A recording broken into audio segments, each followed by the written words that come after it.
Hi everyone, I'm back with another video, and for those of you guys who do not know me, my name is Kelsey and I am a licensed hairdresser, well, a licensed cosmetologist, and I like making videos that are similar to the field.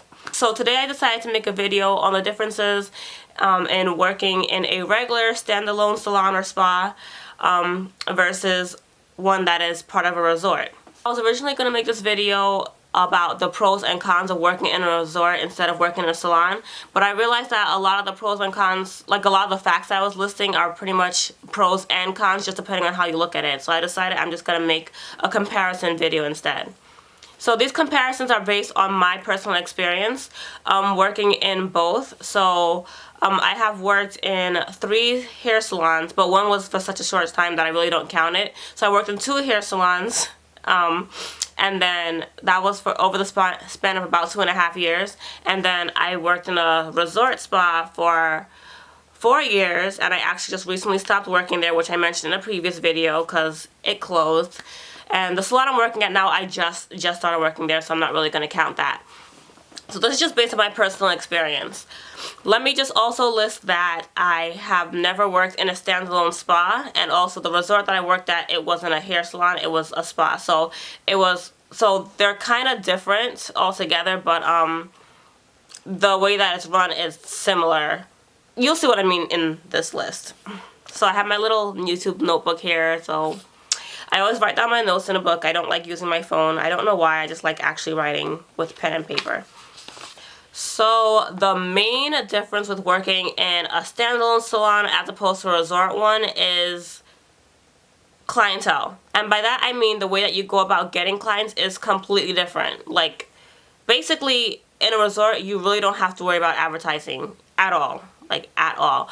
Because in a resort, people are there, they're on vacation, so as soon as they see that there's a spa there, they just book something. Like, you don't have to actually go up to someone and be like, hey, I do this, come see me, this and that, you know, whatever. You don't really have to worry about that, because they're just going to go as part of their vacation, and they go and they get their service, and they're done, they're happy, and that's it.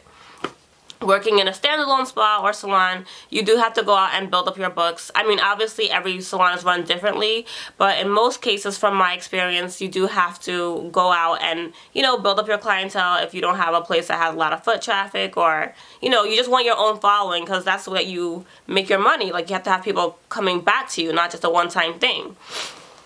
So I look at it as a pro, as like a good thing when I was working at the resort, because it was easier not having to build a clientele, because working in salons I always had to worry about getting people back in my chair, because having someone walk in, that's one thing, but having them come back was the way you really make your money. Whereas in a resort, from my very first day, I remember the first day that I was actually working and I was done with my training, I had a full book, and I pretty much always had full books except for, you know, we had a slow season. It's a resort, you know, vacation places, they have their slow season, but you know, working in a resort, I never worried, like, I have to go out and advertise, I need to hand out business cards, this and that. You never did. Like, the fact that it was a spa, it advertised for itself. So the reason that I feel like that particular case could be looked at as a pro and a con is because, let's say, I feel like if you're working in a resort and you plan on just doing that forever, then that's great. Then it's awesome to not have to worry about having to build up a clientele. But let's say that you want to move on at some point, or you have the goal of having a place of your own one day or something, you're going to have nobody follow you. And that's the thing that kind of got to me. Like, me personally, I mean, I didn't really care, because at the spa I didn't do hair. I've always been doing hair on my own at the side. But if I wanted to work in another spa right now, like, say, like, for example, how the spa I was working at just suddenly closed, if I went to work in another spa, I'd have nobody follow me, you know, because everyone who comes in is from out of town. Hardly anybody was from the state I was in. I mean, some were from the state, but, you know, most of the people who go to resort spas, they don't go to spas on a regular basis. They're not trying to take care of their skin. They're really just there to relax and enjoy their vacation. That's it. Whereas if I wanted to work in a standalone spa, I would want the people who care about their skin and keeping it maintained on a regular basis and stuff like that. Or, like, you know, like dermatology procedures, that kind of thing. So that would be what I depend on. So if I ever wanted to move on and work somewhere else, I would have nobody follow me. So I'd have to pretty much start from scratch, unless I went to another resort. So that's just the way I look at it. So it depends on what your goals are. But me personally, if we did hair at that spa, and I was just doing hair there only, I would be so lost right now because I worked there for 4 years and I don't have a single person who will follow me because they're not those type of people. They're vacationers. So that's an important thing to think about if you were ever considering working in a resort. You know, you don't have a following. Simple as that. You just don't. I mean, the one that I was working at, we were open to the public, so you did have the chance of building your own clientele, but honestly, people, well, for one thing, they weren't very good at advertising to our local guests that we were open to the public. A lot of people just assumed that we were only there for guests. But not only that, but people, like I said, people who go to a vacation spa are on vacation. People who want to go to a spa on a regular basis, they'll go to a standalone one. So it would still be hard to bring people in. Like, you can have a friend come in once in a while just to support you, but I wouldn't depend on it for a clientele. I just wouldn't. So just think about that if you're considering working in a resort. Okay, so enough of that. I just feel like that's the biggest difference, but enough of that. So another difference, and again, this is based on my personal experience, making money is a lot easier in a resort. One, because of the whole clientele thing. Like, you don't have to worry, like, people are always in there because they're on vacation. But not just that, but I mean, this really just depends on where you are. But where I work, where I live in Pennsylvania, and in Pennsylvania we don't have booth rental, so most salons, they pay you off a commission. So you get a percentage of the price that you charge. So obviously your money depends on the price range in the salon you're working at and what services you do and how busy you are. But generally speaking, I made more money at the resort I was working at than I did in the spas because our services were so expensive. And where I work, we had 2 spas. We had a kid spa and an adult spa. The adult spa, I think, was reasonably priced, but the kid spa was definitely expensive. But people are willing to pay it because they're on vacation. So the commission I got from that was a lot more than the money I made off of the salons, because even though I got paid the same amount of commission, or like close to the same percentage, I still made less in the long run because our services were cheaper. But again, that just depends on what salon you're working at also. But another thing is that, to go with the whole price thing, is I've noticed that my tips at the resort was a lot better than I ever got in a salon. And matter of fact, now that I'm working at a salon, again, I've noticed my tips are so much smaller than they used to be. And I remember, like, these were normal tips for a salon. And that's because, again, people are on vacation. And when people go on vacation, most of the time, they are willing to spend money. Like, people go on vacation with a pocket full of cash that they're ready to just splurge out all over the place, because that's what vacations are for. You don't want to worry about money, you just kind of go spending. So part of their spending money ends up being your tip money. So I made lots and lots and lots of money in tips alone that I hardly ever had to spend the money in my account because I always had so much cash in my hand during the busy season. So that's a big thing. But again, like I keep saying, that's my personal experience. If I was working in a higher end salon, I'm pretty sure the money would have been just as well, or probably even better. But just because I worked at, I don't want to downplay them and be like I worked at average salons, but like they weren't like high end. So, you know, your tips are usually a percentage of the price that they pay. So generally speaking, I made more at the resort in tips because our prices were more, because it was a resort and people were willing to give it because they're on vacation. Moving right along, I'm trying not to talk too much in this video. I just want to get to the point. So this other difference, I guess it kind of goes with the whole price thing. So like I said, most people are willing to spend more when they're on vacation, but some people are not. And I feel like we got a lot of price complaints in comparison to hair salons. We got a lot of price complaints in the resort because of how expensive our prices were. Obviously, we didn't make the prices, and the resort I worked at, it was like, it's a chain of resorts, so it's not like it's a standalone one, so we have no say on the pricing whatsoever, but people love to complain about it. So if you can't handle people complaining about prices, you do not want to work in a resort, trust me. Even though we got a lot of complaints, I still stand by the fact that a lot of people, like a vast majority, didn't complain. Or if they did, they would mention, but they get it, it's a resort. But you're going to get those people who come in and they're like, oh, I could pay this at this place. I can go to New York and pay that and this and that and whatever. And we're just like, nobody told you you have to get a service here.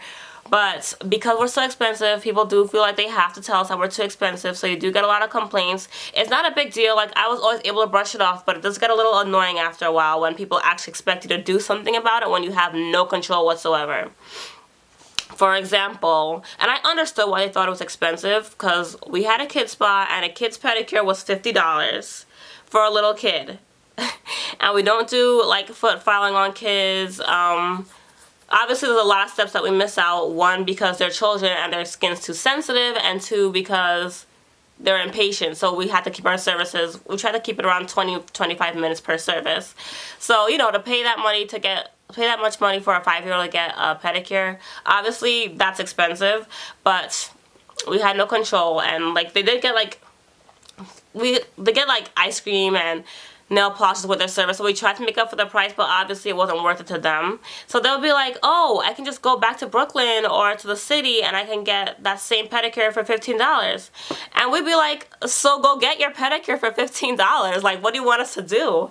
But that's just a little thing that you're gonna have to deal with. Like, it seems a little ignorant sometimes. It's really annoying, especially because the same people who complain about the service in a spa are willing to go to our food court and pay $5 for a slice of pizza and $10 to play a game and $300 at the arcade, and they'll spend it like it's nothing and be like, oh well, it's a resort, we're prepared to spend money. But when you go in a spa and people are actually licensed and working on you, they're not willing to pay that money. So that kind of got a little annoying to me sometimes, but it is what it is. No matter where you go, there's always people who are unsatisfied, always gonna be people who are looking for a discount on top of a discount, you know.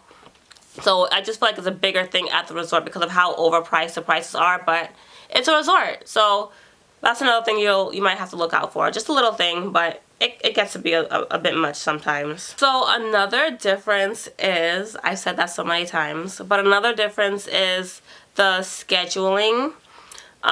Usually in a salon, you work the same amount of days every week. Definitely not the same amount of hours. So the difference I want to say is, in a resort, it's kind of like working in a retail job, or at least in my resort, it's like working in a retail job where your shift changes every week. You don't have a set day to be there, and you don't have set hours that you're there unless your availability requires it. But usually in a salon, you work the same amount of days, but you just never know when you're going home because you don't leave. Like, you know, everyone's here takes different amounts of time, so you could have a time that you take your last client, but you're not necessarily going to be out at 6:30 on the dot every single day. In a resort, you are, because our services are so scheduled. Like, everything has to be a certain amount of minutes. Like, first of all, we're appointment only, unless we were dead and people walked in, obviously we'll take them, but we're by appointment. And if we don't have time to do a service, with time for our service to be done before we close, we just want to take that person. In a salon, if you take your last appointment at 6 o'clock and someone walks in at 5:45, you have to take them, but now you're going to be there till 8 o'clock, but you have to take them. So, but in the resort, if we're not going to be closed on time, we would not take the service because we have to be closed at a certain time. So, that's the main difference. That's like, so like timing's a difference, I guess I could say. So, daily at a salon, you'd be more organized with the days, like you know when you're going to be there day by day, but you don't know what time you're going home.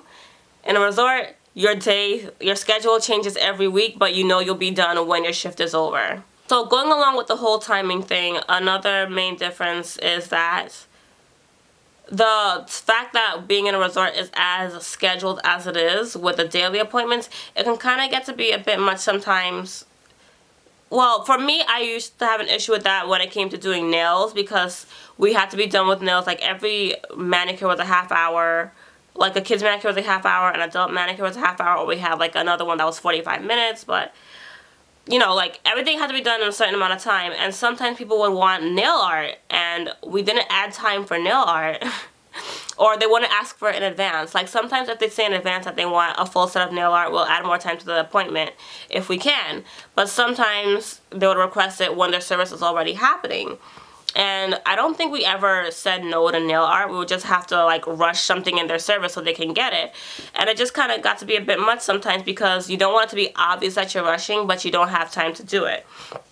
Obviously, the smarter thing would be to say, I don't have time for this or whatever, but you'd be surprised how much of an issue that could turn into. And being that it was a resort and people are on vacation, it was a top priority to make sure that people were happy no matter what. And that got to be a little bit annoying, because sometimes we would want to be like, we can't do this, but we can't, because the entire corporation would frown on that. Like, the people in the spa will understand, but the whole corporation as a whole wouldn't get it.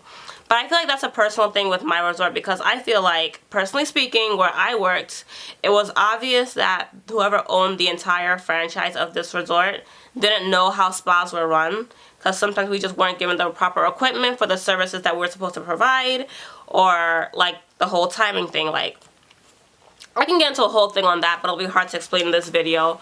But that was a little thing when it's a little, sometimes it's a little bit too organized when they kind of ran the spa like an office almost. Like you had this appointment with this person and there was like no spare time, or you would have to like give up your cleanup time and have someone else clean up for you, or sometimes they'd run into breaks because, you know, things happen. I don't know, I'm just going to leave it at that. I'm bad at explaining what I mean, but that was just a little thing to me. That's another really, really small thing, but I just found that was a little bit of an issue, because I feel like if I worked, I know for a fact if I worked at a nail salon, that wouldn't be an issue, because you generally don't take appointments in nail salons. People can just walk in, and that's what people expected at our spa also, that they could just walk in because we did nails, but we did it by appointments. But that's completely different. So if you happen to be a nail technician or any field like that, that's the difference with the resort. It's always by schedule. Because, you know, they don't want to, like, everyone, because think about it, a resort has, like, thousands of guests at a time, or at least hundreds of guests at a time. So if you just took walk-ins, everyone's going to be walking in all times of the day, and people will just be waiting all day long. So they have to take appointment, but it does get a little bit much when you don't have time for the designs, because, you know, you might say, yes, I have time to do a full set of nail art, but then they show you the nail that they want, and you already promised you'll do it, and you can't do it because it's so complicated, or you get started and realize that it takes longer than it will take. So things like that with little tiny issues, so that's a little thing. Whereas when I was working in the hair salon, well, I only did hair, but you know how long it takes. Like, if you know the person you're working at, you know how long you're going to need for them. And that's what consultations are for also. So you know how much time you need for your person. In a resort, you don't do that. You just work on them. Going back to the scheduling thing, this is also small, but resorts are open every single day. Most hair salons are not. You usually get holidays off when you work in a hair salon, or at least you get your hours cut shorter or something. In a resort, every day is just a day. Every single day. And people would ask and be like, oh, you guys, it's kind of like retail when people come in on a holiday and be like, you have to work on Christmas? But then again, here you are requesting my service on Christmas, so that's the thing. If holidays are a big deal to you, like they were to me, that's going to be an issue. That's one thing I do not miss about the resorts. I don't have to worry about giving up my Christmases anymore. I mean, where I work, they gave us all one holiday off, and most of the time, everybody chose Christmas. And I got lucky because 3 out of my 4 years, I did get Christmas Day off, but last year I did have to work on Christmas. But I was lucky enough again to get a morning shift, but still.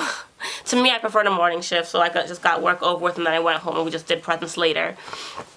But, yeah, I worked every holiday, every year. I mean, some people do prefer to work every holiday because, at least where I worked, everyone got holiday pay, whether you're full-time or part-time. The only thing is, part-timers only got holiday pay if they were there the holidays. Full-time, you got paid for every holiday.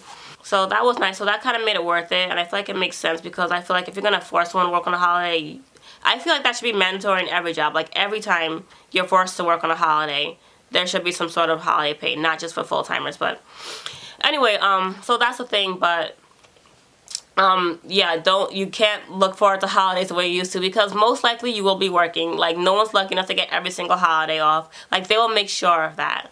The only way you were able to get more than one holiday off where I worked is if it went with your availability. Like me, for example, I was never available on Sundays because that's the day I go to church. And I think 2 years ago, Christmas was on a Sunday, and obviously that meant New Year's Day was on a Sunday, so I got both holidays off without even having to request them. But usually you'll have to work every single day, and most of the time, as far as I know, all salons do close for holidays. I'm not positive, but most people aren't getting their hair done on holidays. Like, it's already done. They get it done on Christmas Eve, but not on Christmas Day, you know?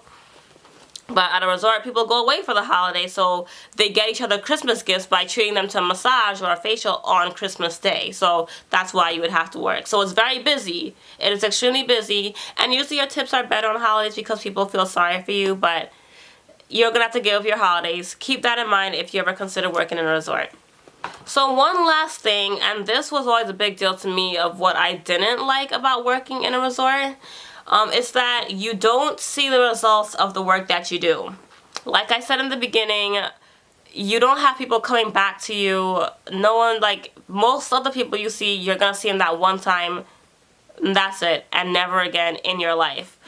We do get repeat clients sometimes, like people who came every year or like twice a year or something, but they're not going to necessarily come back and request you, you know what I mean? So because of that, you never really get to see what you do. And this went more along with the facials that I did, not necessarily nails, because, you know, it's just nails. But let me explain myself. So when I'm working in a salon, like in a hair salon, let's say you get a client for the first time and their hair is damaged, and you put them on this regimen or whatever, and like every 6 weeks or whatever, they're coming back to you and you're like cutting off more of the damaged hair and doing deep conditioning services, and then months go by, and then as all this time is going by, their hair is getting healthier and healthier, and you know it's because of what you've done.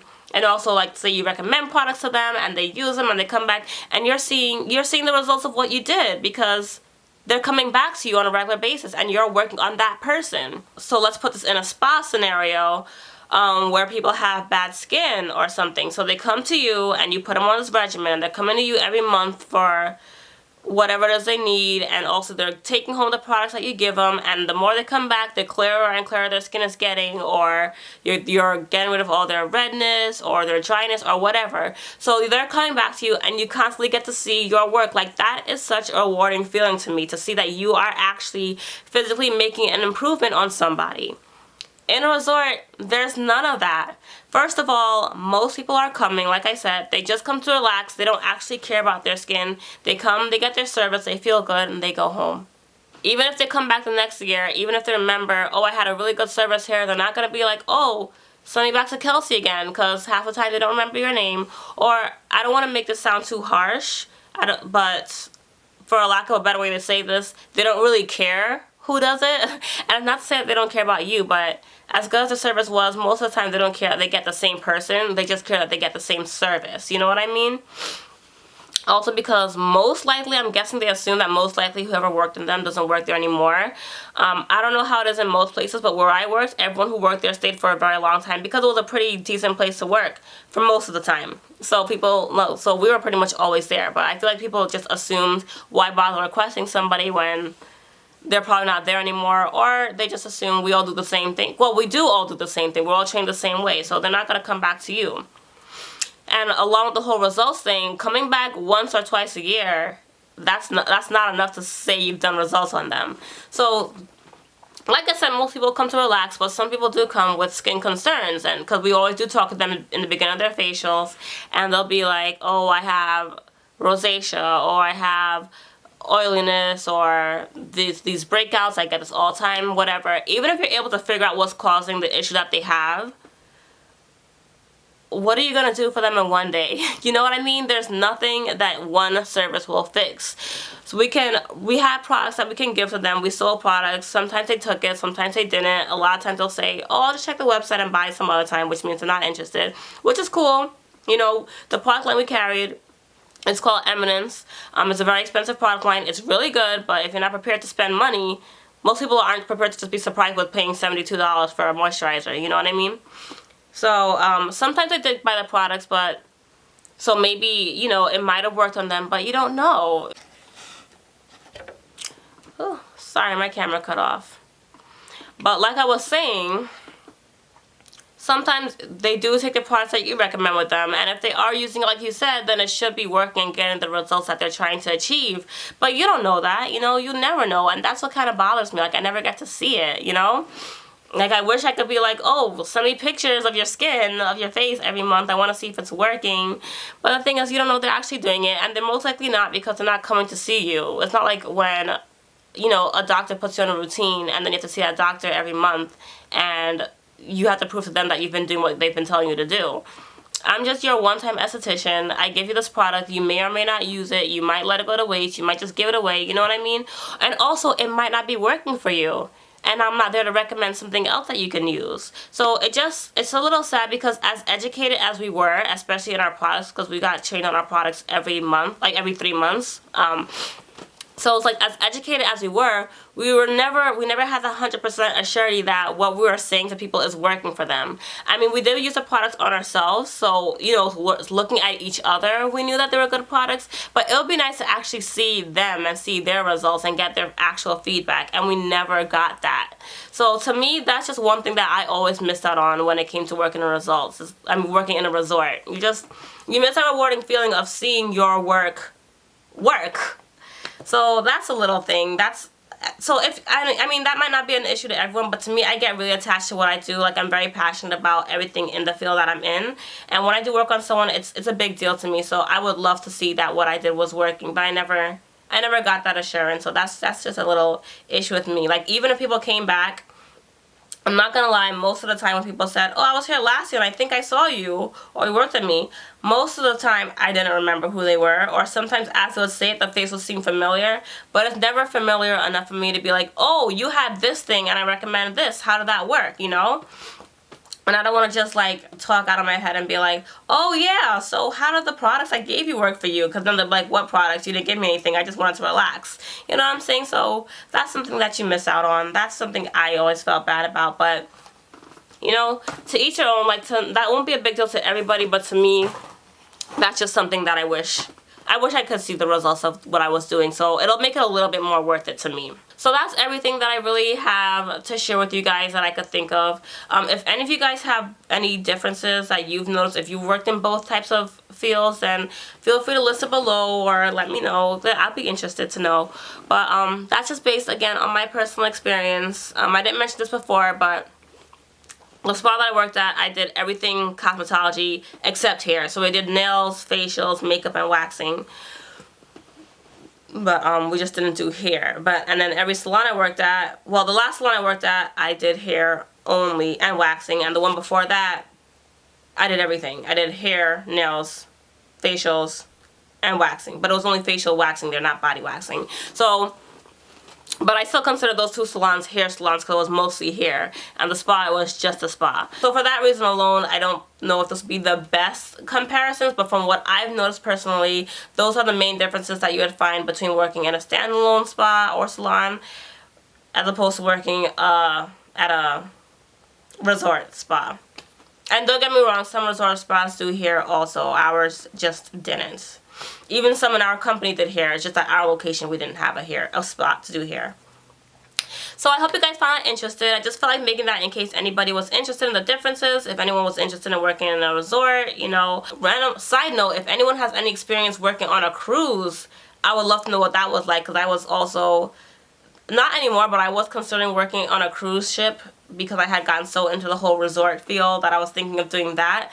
But I just decided to just stay where I was working, and now I just want to go back to doing salon work. But I'm just always interested in that too. So anyways, thank you guys so much for watching. I hope you guys found this helpful, or at least entertaining, and I will talk to you guys in my next video. Thanks for watching. Bye!